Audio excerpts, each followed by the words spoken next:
In a country where politics rarely finds common ground, this image made history.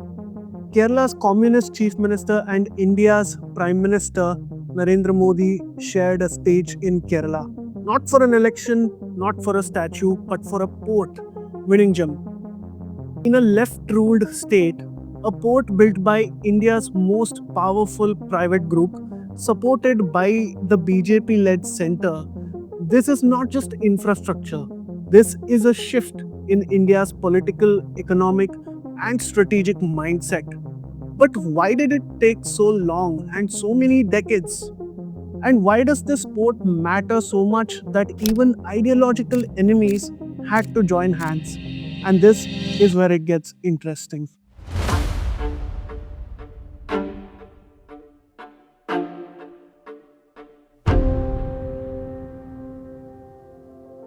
So you need to look at the geography, right? Vizhinjam actually sits barely 10 nautical miles from the world's busiest maritime trade route, the East-West corridor, which connects the Suez Canal to the Malacca. And most Indian ports actually lie far from this route. But Vizhinjam at this point actually doesn't. And that changes a lot of things. It is India's first deep water transshipment port, which is actually capable of docking the world's largest container vessels without actually dredging. And that alone saves hundreds of crores in maintenance costs.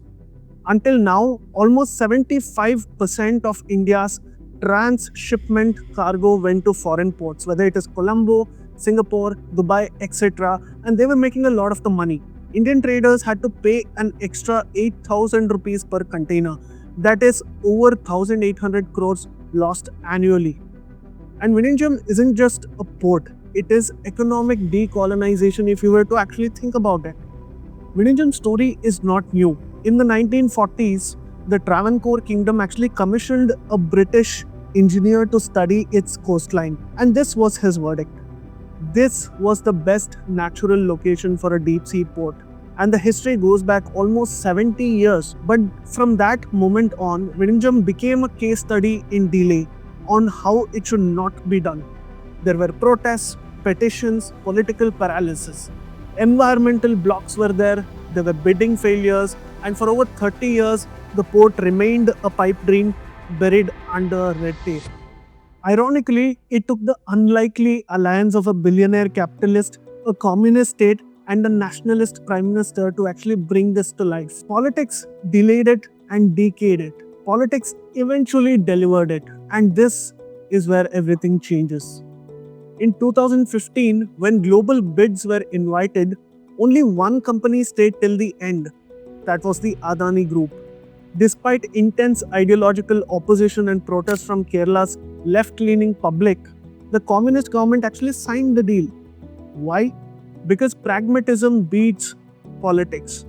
Under Modi, a PPP model, public-private partnership model, became the backbone of India's infrastructure push. By 2030, over 85% of major cargo will be handled by private players.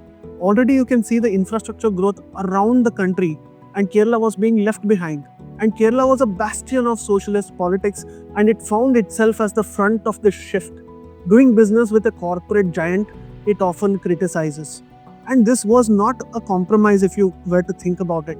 It was a clarity that came to them after a long time. But this port is not just about economics. It has more to do with geopolitics because of sea lines of communications, or SLOCs. Since the early 2000s, China has quietly expanded its presence in the Indian Ocean region, which we call as the string of pearls strategy, the Indian encirclement, whether it is Gwadar in Pakistan, Hambantota in Sri Lanka, to Myanmar and Djibouti in Africa. This network, known as the string of pearls or Indian encirclement, is China's play for maritime dominance. Vizhinjam is a part of India's strategic counter.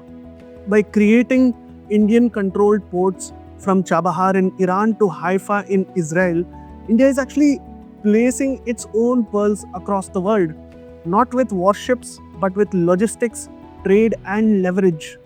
Even the United States is actually backing this model. It has invested $500 million in the Adani-led Colombo terminal. quietly aligning with India to curb Chinese influence in South Asia because they already control Hambantota port for a period of 99 years. So let me explain the economic ripple effect of this. What happens when a major port opens, right? The economy around the port actually wakes up. Vizhinjam is expected to directly create around 5,000 jobs to locals and thousands of people indirectly. Industrial zones near Thiruvananthapuram are expanding. Shipbuilding in Kochi is being revived, which has its own tradition and culture. The port is just 16 kilometers away from an international airport, and it will be soon connected by a highway, rail, and slowly inland waterways. For a state that relies heavy on remittances, which means people going abroad to work for money and then sending it back to home, this could be a first real shot at building a sustainable industrial economy where they do not have to sell themselves off for menial labor in Dubai.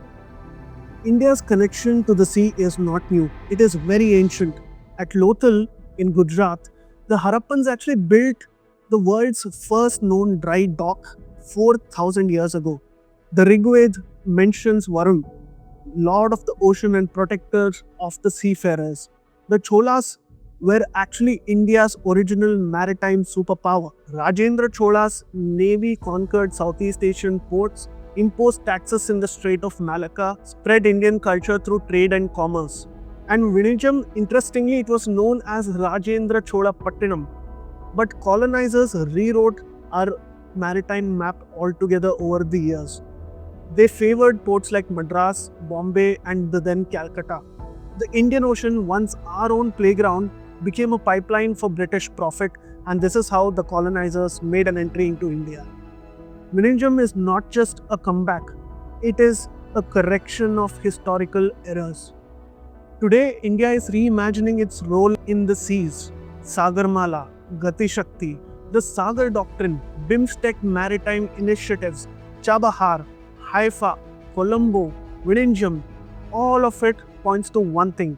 India is no longer sea blind, it is sea sharp. Ports are not just economic nodes, they're diplomatic tools, they're security assets, they're gateways to soft power. Vizhinjam is not an isolated project.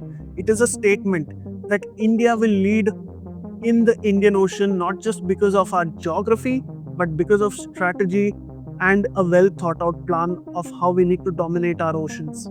So, what do we take from all of this? From Lothal to Vizhinjam, from Chola expeditions to container cranes, India's maritime story is not a new one. It is just being reawakened. Vizhinjam is more than concrete and cranes. It is a lighthouse. It is guiding India back to the sea and back to the center of the global map.